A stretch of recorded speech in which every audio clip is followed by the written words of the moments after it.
لقد من الله على المؤمنين إذ بعث فيهم رسولا من أنفسهم يتلو عليهم آياته ويزكيهم ويعلمهم الكتاب والحكمة وإن كانوا من قبل لفي ضلال مبين۔ مختصر حمد و صلوات کے بعد ذی وقار سامعین اکرام، آج ہمارے بیان کا موضوع ہے سیرت رسول صلی اللہ علیہ وسلم قرآن مجید کی روشنی میں۔ اللہ کی کتاب، اللہ کے کلام قرآن کی روشنی میں ہمارے اور آپ کے پیارے پیغمبر محمد الرسول اللہ صلی اللہ علیہ وسلم کی سیرت بیان کریں گے۔ پیارے بھائیوں، یہ موضوع اس لیے بھی اہم ہے کہ قرآن مجید صرف قانون کی کتاب نہیں بلکہ سیرت طیبہ کا سب سے پہلا اور سب سے معتبر آئینہ ہے۔ قرآن جہاں اللہ کی توحید و قدرت کو بیان کرتا ہے، وہاں اللہ کے محبوب صلی اللہ علیہ وسلم کی سیرت مبارکہ کو بھی چمکتے ہوئے نقوش کی طرح پیش کرتا ہے۔ پیارے بھائیوں، اللہ تبارک و تعالیٰ نے اپنے محبوب نبی کریم صلی اللہ علیہ وسلم کو مبعوث فرما کر اہل ایمان پر، ہم سب مسلمانوں پر عظیم احسان فرمایا۔ سورۃ آل عمران کی آیت نمبر 164 میں اللہ تبارک و تعالیٰ کیا ارشاد فرماتا ہے؟ فرمایا لقد من اللہ علی المؤمنین، در حقیقت اللہ نے یہ بہت بڑا احسان کیا ہے اہل ایمان پر، مسلمانوں پر۔ کیا احسان کیا؟ فرمایا اذ بعث فیہم رسولا من انفسہم، جب ان میں اٹھایا ایک رسول انہی میں سے، اشرف المخلوقات میں سے ہیں اور افضل البشر ہیں، اور ان کی ذمہ داریاں کیا ہیں؟ قرآن سنیے۔ پہلی ذمہ داری یتلو علیہم آیات، جو تلاوت کر کے انہیں سناتا ہے اللہ کی آیتیں، یہ پیغمبر اللہ کی آیتیں اللہ کی مخلوق کو سناتا ہے۔ وَيُزَكِّيهِمْ، اور انہیں پاک کرتا ہے۔ وَيُعَلِّمُهُمُ الْكِتَابَ وَالْحِكْمَةَ، اور تعلیم دیتا ہے انہیں کتاب و حکمت کی۔ ہمیں کتاب و حکمت کی تعلیم کی ضرورت ہے یا نہیں؟ میرے بھائیوں، اشد ضرورت ہے۔ وحی کے بغیر، اللہ کی رہنمائی کے بغیر کیا ہم سیدھے راستے پر چل سکتے ہیں؟ ہرگز نہیں۔ وَإِن كَانُوا مِن قَبْلُ لَفِي ضَلَالٍ مُّبِينٍ، اور یقیناً اس سے پہلے، یعنی رسول اللہ صلی اللہ علیہ وسلم کی آمد سے قبل، تو وہ یقیناً کھلی گمراہی میں مبتلا تھے۔ میرے عزیز بھائیوں اور بزرگوں، امام الانبیاء، خاتم النبیین، ساقی کوثر، شافع معشر، شفیع المذنبین، نبی کریم رحمت للعالمین صلی اللہ علیہ وسلم کی پاکیزہ سیرت کے انمنٹ نقوش قرآن کریم کی آیات مبارکہ میں ایسے جگمگا رہے ہیں۔ اللہ جل جلالہ نے اپنے محبوب صلی اللہ علیہ وسلم کی حیات طیبہ کو قرآن کریم میں انتہائی جامع، واضح اور بلیغ انداز میں بیان فرمایا ہے۔ ذرا سوچئے، وہ حیات طیبہ، وہ پاکیزہ زندگی جسے رب کائنات نے خود محفوظ کر دیا، وہ سیرت جسے قرآن نے روشنیوں میں سمو دیا، وہ زندگی ہمارے لیے، آپ کے لیے مشعل راہ کیوں نہ ہو؟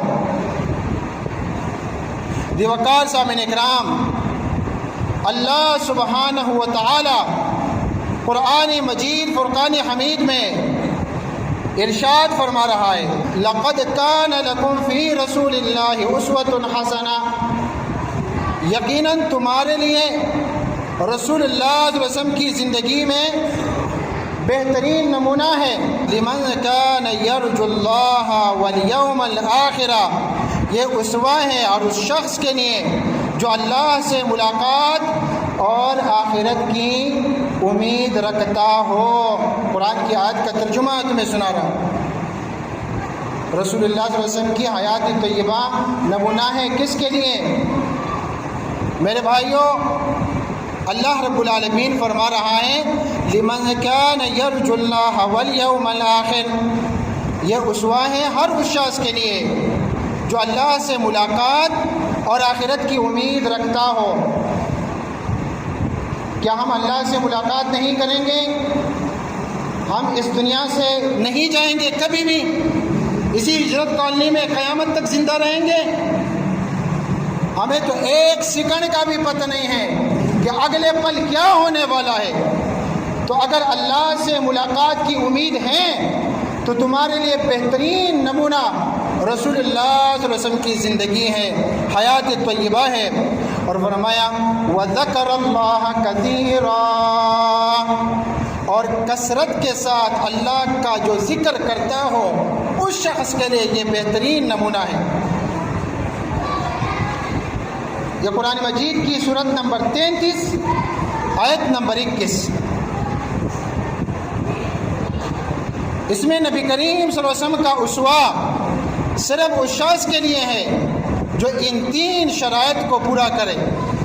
پہلی شرط یہ ہے کہ وہ شخص اللہ تعالیٰ سے ملاقات کا متمنی ہو، یعنی اللہ سے محبت کرتا ہو، اور دوسری شرط یہ کہ وہ شخص یوم آخرت کی بھی امید رکھتا ہو، یعنی پاس بعد الموت پر اس کا یقین ہو، اور تیسری شرط یہ کہ وہ اللہ کا ذکر کثرت کے ساتھ کرتا ہو، گویا وہ ہر وقت اللہ سبحانہ و تعالیٰ کو یاد رکھتا ہو۔ اور رسول اللہ صلی اللہ علیہ وسلم کامل نمونہ ہے ہر لحاظ سے۔ آپ صلی اللہ علیہ وسلم کی حیات طیبہ، پاکیزہ زندگی ایک بہترین کامل نمونہ ہے جہاد کے لیے، کامل نمونہ ہے مشقت اٹھانے میں، کامل نمونہ ہے مساوات میں کہ عام رعایا کے برابر مشقت اٹھائی، کامل نمونہ ہے میدان جنگ میں استقامت کا، کامل نمونہ ہے دوسروں کے برابر بھوک اور پیاس کی تکلیفیں اٹھانے میں۔ بھائیو ذرا غور کیجئے، اللہ تعالیٰ نے ہمارے سامنے اس حیات طیبہ کو رکھا ہے جس میں کامل نمونہ ہے، کامل رہنمائی ہے، کامل روشنی ہے۔ پھر ہم کیوں نہ اس زندگی کو اپنے دل، اپنی سوچ اور اپنے اعمال میں اپنائیں۔ دیوکار سامعین اکرام، قرآن کریم کے مقدس اوراق پر موجود آفاقی اور الہامی تعلیمات کی روشن کرنیں جہاں چاروں طرف نور بکھیرتی ہیں، وہی ہمارے محبوب فخر موجودات سرور کائنات محمد مصطفیٰ صلی اللہ علیہ وسلم کی سیرتی مبارکہ اور حیات طیبہ کی جلویاں بھی نظر آتی ہیں۔ چنانچہ قرآن کریم میں نبی کریم صلی اللہ علیہ وسلم کی بعثت و رسالت کا بھی تذکرہ ہے، آپ صلی اللہ علیہ وسلم کی ختم نبوت کا بیان بھی ہے، رسول اللہ صلی اللہ علیہ وسلم کے خلق عظیم کا ذکر بھی ہے، اور آپ صلی اللہ علیہ وسلم کے اسوہ حسنہ کو اپنانے کی تعلیم بھی ہے۔ کہیں فرمایا یا ایھا المزمل، اور کہیں یا ایھا المدثر کی صدائیں ہیں، تو کہیں بشیر و نذیر اور رؤوف و رحیم کے پیارے القابات ہیں۔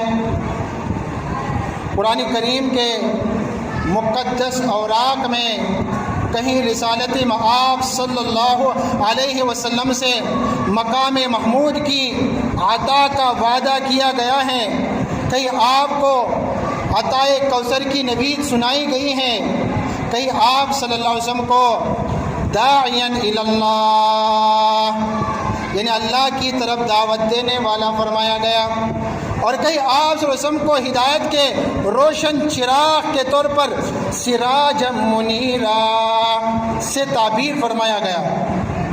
قرآن کریم میں نبی کریم صلی اللہ علیہ وسلم کا نامی اسم گرامی محمد کتنی مرتبہ آیا ہے؟ 4 مرتبہ آیا ہے۔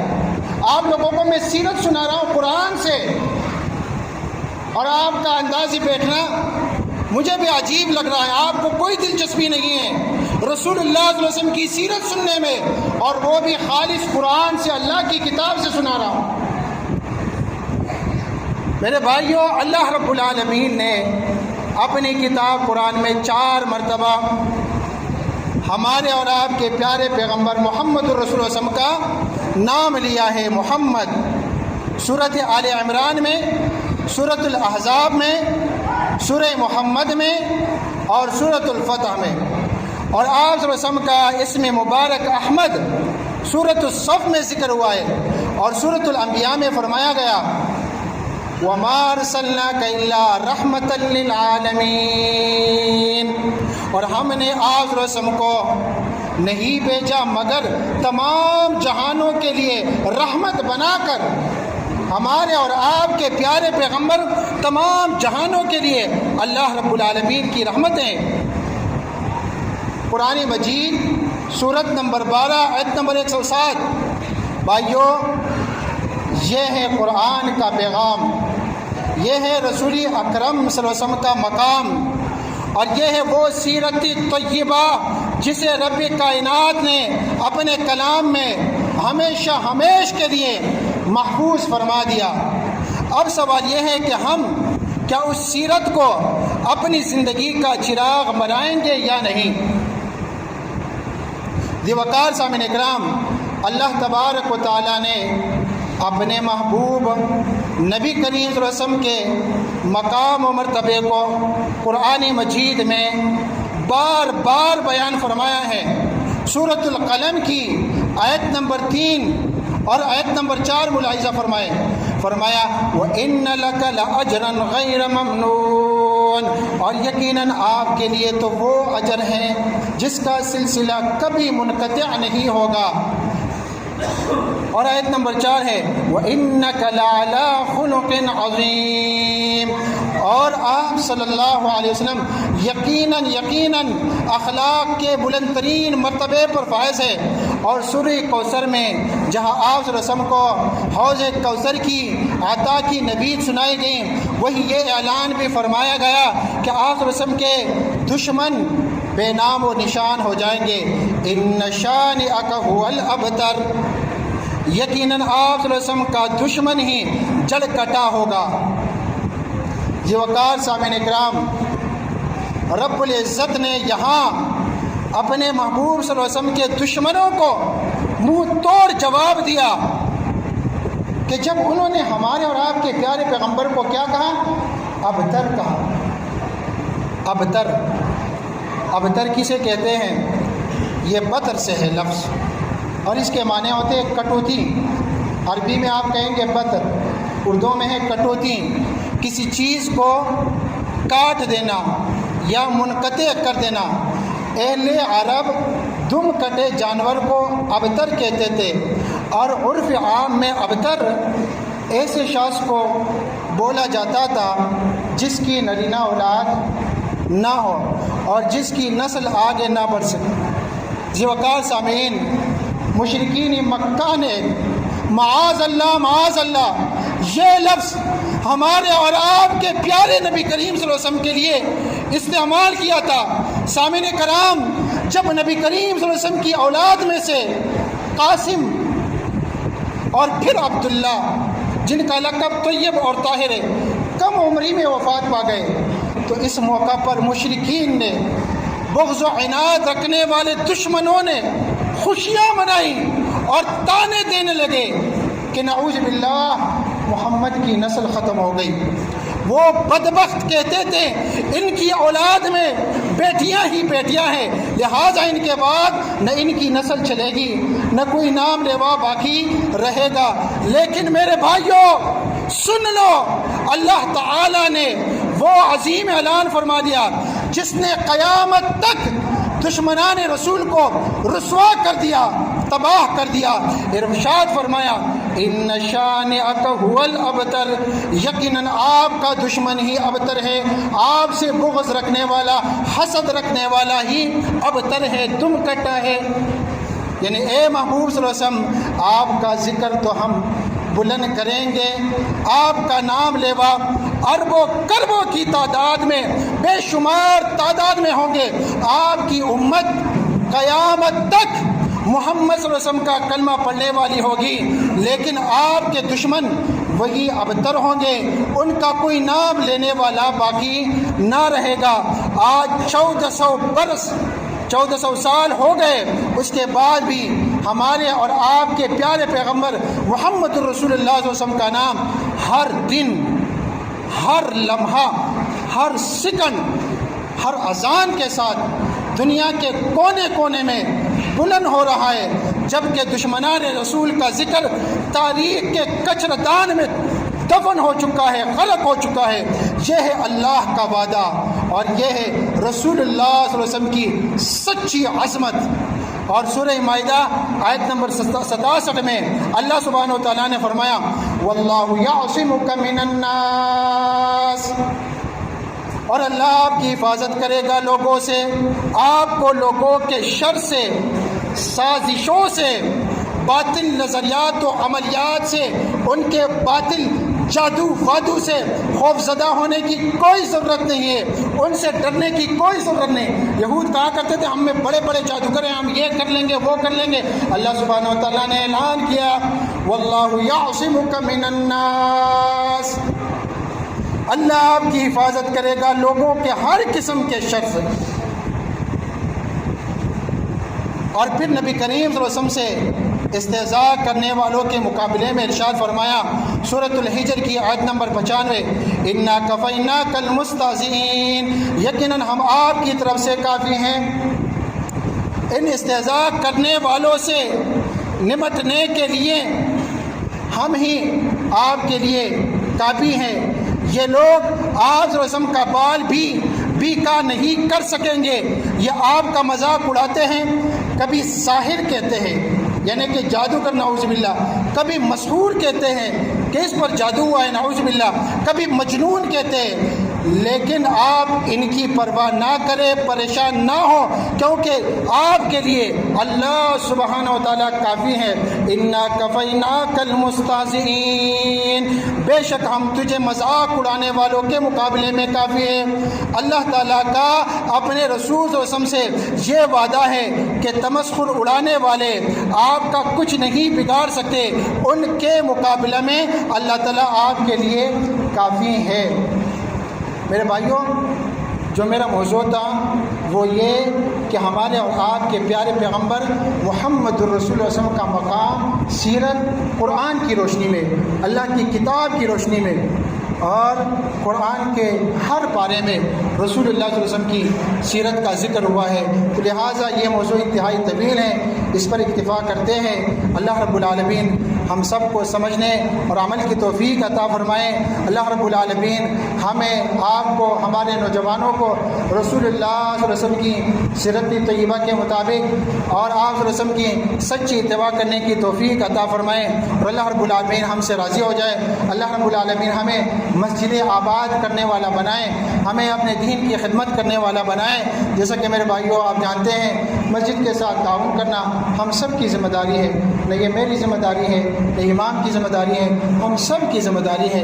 اور آپ کے تعاون سے نہ کسی خطیب کو کوئی فائدہ پہنچتا ہے۔ آپ جو 10 روپیہ 20 روپیہ یا جتنا بھی دیتے ہیں، ہماری تنخواہیں آپ کے ذمہ نہیں ہیں، اور نہ ہم تنخواہ کے لیے کوئی کام کرتے، للہ فی اللہ، اللہ کے لیے آتے ہیں، اللہ کے لیے اللہ کا دین بیان کرتے ہیں۔ تو جو آپ تعاون کرتے ہیں وہ صرف مسجد تک ہی آپ کا تعاون محدود ہوتا ہے، اس سے نہ کسی خطیب کو، نہ کسی امام کو، نہ کسی قاری کو 1 روپیہ کا بھی فائدہ نہیں پہنچتا۔